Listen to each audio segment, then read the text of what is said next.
के धर्मराज जी की भी कोई कथा होया करे जो को अब इको तो मन पछताओ ही रही। जरा धर्मराज जी की पछताओ क्यों रहे? वापिस जाओ मृत्युलोक में। मृत्युलोक में जार पाची धर्मराज जी को कथा उद्यापन हवन वगैरह कर और पच मार्गन आजो पच बिको फल मिली। तो भाई बिन पाँच मृत्युलोक में भेजी, पृथ्वी पर भेजी, बी में प्राण डालिया, बीका घर का बड़ा खुश होया। अरे अपने माता जी पाचा जीवित हो गया। पाचा पचा 13 बार कथा सुनी। तो कायदो तो हो ही या करे कि भाई जैन आज है मकर संक्रांति, आज हाथ में संकल्प ले व्रत करा भाई अगली साल अपन करना है, तो हर महीने एक एक कथा सुनो जाए। कुल 13 बार कथा होनी चाहिए। लेकिन आपा गृहस्थ यहाँ अचानक ही विचार करा, काल रात का ही आया कि माँ के तो भाई साहब व्रत करना है, उपवास करना है। जन अब कहीं है गृहस्थ जीवन में कहीं किया कि भाई 13 दिन तक कर लियो। आखिरी 13 दिन तक कोई कहे भाई माँ तो 13 दिन नहीं हुए, क्योंकि मैं तो एकदम विचार करियो। तो पचा हवन कर घी होम और कथा सुन ले तो भी कोई बित्तो फल मिला है। ठीक है, बोलिए विष्णु भगवान की जय। हाँ, अब कहीं है अब कथा सुना रही हूँ मैं। एक समय की बात है कि नैमिषारण्य एक स्थान है, बिहार में एक नैमिषारण्य है ना। बट आज भी लोग जातरू जावे, कथा वथा होती रहे, बट हरदम भागवत रामायण जो भी है। तो नैमिषारण्य में कुछ ऋषि मुनि बैठा, तो बटा सूत जी महाराज आया। सूत जी महाराज आया जब सभी मैंने धोख दी और क्यों भाई बैंक कुशल जाने भाई राजी खुशी हो कि नहीं। और जर क्यों जी और तो राजी खुशी यहाँ पर माने शांति कौन मिले। कितना ही मैं हवन यज्ञ कर लिया, काज लिया, जर क्यों कि भाई कई बात है, कई कारण है, क्यों कारण को पता को नहीं कि धर्मराज जी की भी कथा सुनी कि नहीं सुनी, कि नहीं सुनी, कि ये बस वही कारण। अब मैं एक कथा सुनाई है कि बब्रुवाहन नाम का एक राजा हो, जी का राज में एक ब्राह्मण रहतो। राजा बब्रुवाहन महोदयपुर में राज्य करता था। वह बड़ा धर्मात्मा, दयालु, गौ ब्राह्मण अतिथियों को पूजा करने वाला था। उसके राज में हरिदास नामक एक विद्वान ब्राह्मण रहता था। उसकी पत्नी का नाम गुणवती था, बड़ी सुशील धर्मवती थी। हरिदास विष्णु सेवक बड़ा तपस्वी था। उनकी पत्नी भी भगवान की भगत और पतिव्रता थी। अनेक प्रकार के उसने व्रत किए, गणेश के, चंद्रमा के, देवी देवताओं के, राम जन्म के, जन्माष्टमी के, शिवरात्रि की, शिवजी के सभी व्रत करे। बड़ी श्रद्धा से एकादशी का व्रत भी किया और फिर यथाशक्ति दान भी देती थी। अतिथि सेवा में कभी वो विमुख नहीं रहती थी। इस प्रकार धर्म परायण व स्त्री वृद्ध अवस्था में मृत्यु को प्राप्त हुई और धर्म आचरण के प्रभाव से यमदूत उसे आदर पूर्वक धर्मराज के महल में ले गए। धर्मराज के महल में वहाँ एक बड़ा सिंहासन था जिस पर धर्मराज विराजमान थे और वहाँ पर पास में चित्रगुप्त जी का स्थान था, जो मृत प्राणियों के पाप पुण्य का सारा लेखा भगवान धर्मराज को सुनाया करते थे। जैन सेठ जी के मुनीम होवे नहीं, कोई आदमी आओ भाई कितना रुपया ले गया और कितना चुका गया बोलो भाई, तो सेठ जी ने तो ठा रहे हो कौन यार, मेरे को मुनीम ही बतावे। तो ऐ नहीं धर्मराज जी है, मेरे को मुनीम चित्रगुप्त जी है। तो कोई भी मृतक प्राणी ऊपर जावे तो वह भी चित्रगुप्त जी ने पूछा भाई एक बता दो, सारी हिस्ट्री बता दो कहीं है। तो चित्रगुप्त जी ने पूर्व जन्म में किए हुए पाप पुण्य का लेखा आगे की व्यवस्था के लिए बताया। धर्मराज जी उस गुणवती की सब देवों में पति में भक्ति देकर प्रसन्न हुए, लेकिन आखिर में उदास हो गए। मैंने उदास देखा धर्मराज जी ने, जरा गुणवती व औरत है जो निवेदन करियो कि हे प्रभु, मैंने मेरे जीवन में कोई पाप नहीं किया, फिर भी आप उदास क्यों, इसका कारण बताओ। धर्मराज जी ने कहा कि हे देवी, तुमने सभी देवताओं को व्रत आदि से संतुष्ट किया है, परंतु मेरे नाम से तुमने कुछ भी दान पुण्य नहीं किया। यह सुनकर गुणवती ने कहा, हे भगवान, मेरा अपराध क्षमा करो, मैं आपकी उपासना जानती नहीं थी, इसलिए अब कृपा करके वह उपाय बताओ जिससे मैं आपकी दया की पात्र बन सकूं। यदि मैं आपके भक्ति मार्ग को आपके मुख से श्रवण कर वापस मृत्युलोक में जाऊं तो आपको संतुष्ट करने का उपाय करूंगी। धर्मराज ने कहा, सूर्य भगवान के उत्तरायण में आते ही जो महापुण्यवती मकर संक्रांति आती है, उस दिन से मेरी पूजा शुरू करनी चाहिए।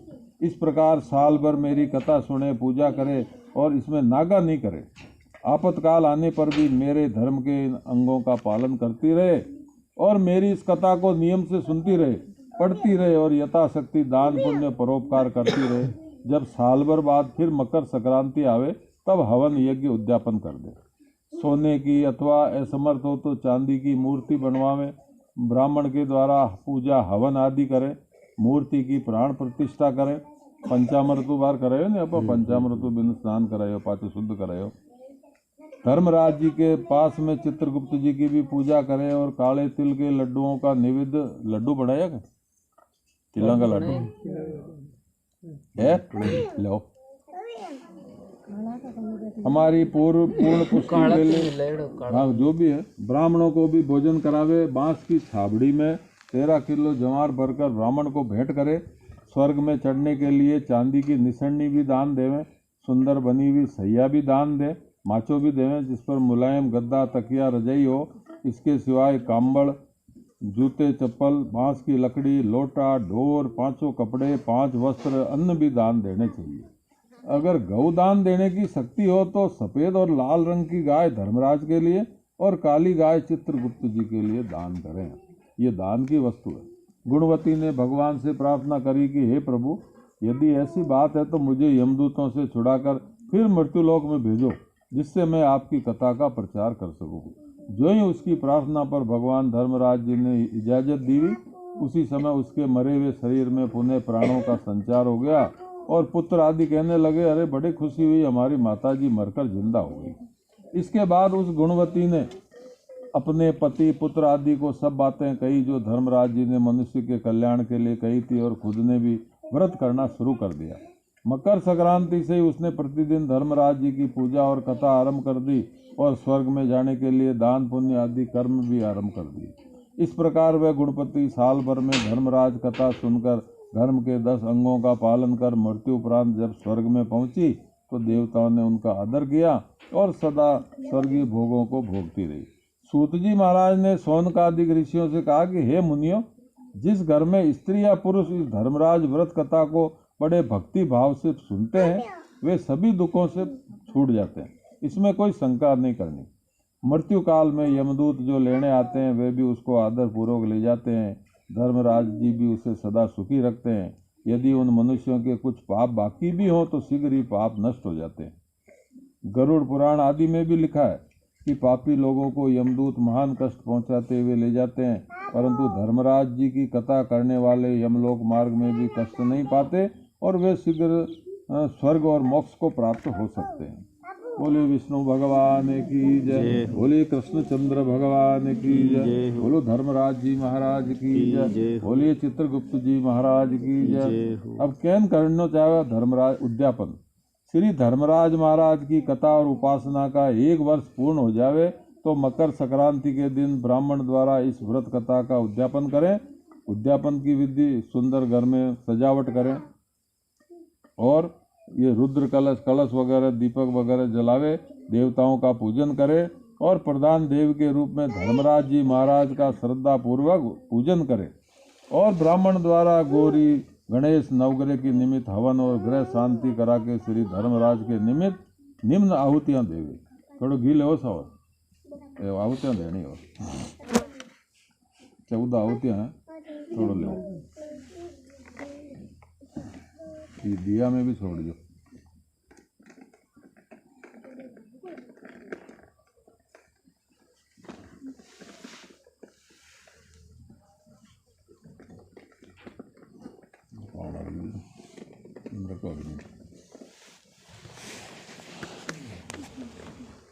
और निकला और थोड़ा थोड़ा हम दीजिए दिया में छोड़ो थोड़ा।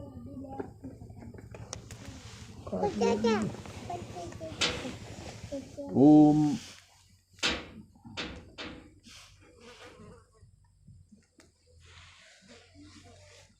थोड़ा दबाओ इधर जो अजय थे काट दी आई आई वहाँ गणो तो गणो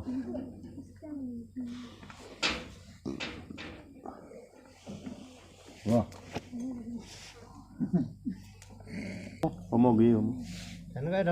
ओम धर्मराजाय नमः स्वाहा, ओम मृत्युवे नमः स्वाहा, ओम अंतकाय नमः स्वाहा, ओम विवस्वाय नमः स्वाहा, ओम कालाय नमः स्वाहा, ओम सर्वभूतक्षाय नमः स्वाहा, ओम औदुंबराय नमः स्वाहा, ओम ददनाय नमः स्वाहा, ओम नीलाय नमः स्वाहा, ओम परमेष्टिने नमः स्वाहा, ओम ब्रकोदराय नमः स्वाहा, ओम चित्राय नमः स्वाहा, ओम चित्रगुप्ताय नमः स्वाहा। इन मंत्र आहुतियों की साथ आहुति देवें। धर्मराज जी के पास में चित्रगुप्त जी की भी पूजा करें, सफ़ेद काले तिलों के लड्डू का नैवेद्य अर्पण करें और चित्रगुप्त जी को काले तिलों के लड्डू का भोग लगावे। हवन के बाद ब्राह्मण सहित पति पत्नी को भोजन करावें और बर्तन लाकर प्रत्येक दंपति को एक एक पात्र अर्पण करें। बांस की छाबड़ी में 13 किलो जवार भरकर गुरु ब्राह्मण को देवे और दक्षिणा देकर विदा करें। आचार्य को धर्मराज की सोने या चांदी की मूर्ति, स्वर्ग में चढ़ने के लिए सोने या चांदी की निसरनी भी दान देवें। सुंदर बनी हुई सैया माचो भी देवें जिस पर मुलायम गद्दा, तकिया, रजाई हो।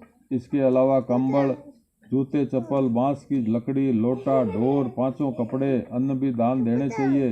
गौदान की शक्ति हो तो सफ़ेद या लाल रंग की गाय धर्मराज के लिए और काली गाय चित्रगुप्त जी के लिए देवें। उसके बाद एक समय भोजन करते हुए अपने बंधुओं के साथ भोजन करावें। इस कार्य के एक दिन पहले रात्रि को मकर संक्रांति से एक दिन पूर्व श्री धर्मराज जी की कथा सुने और जो मनुष्य इस प्रकार व्रत कथा का उद्यापन करता है उसे कथा के पूर्ण फल की प्राप्ति होती है और भगवान धर्मराज उस प्राणी पर प्रसन्न होकर सदैव स्वर्ग में स्थान देते हैं।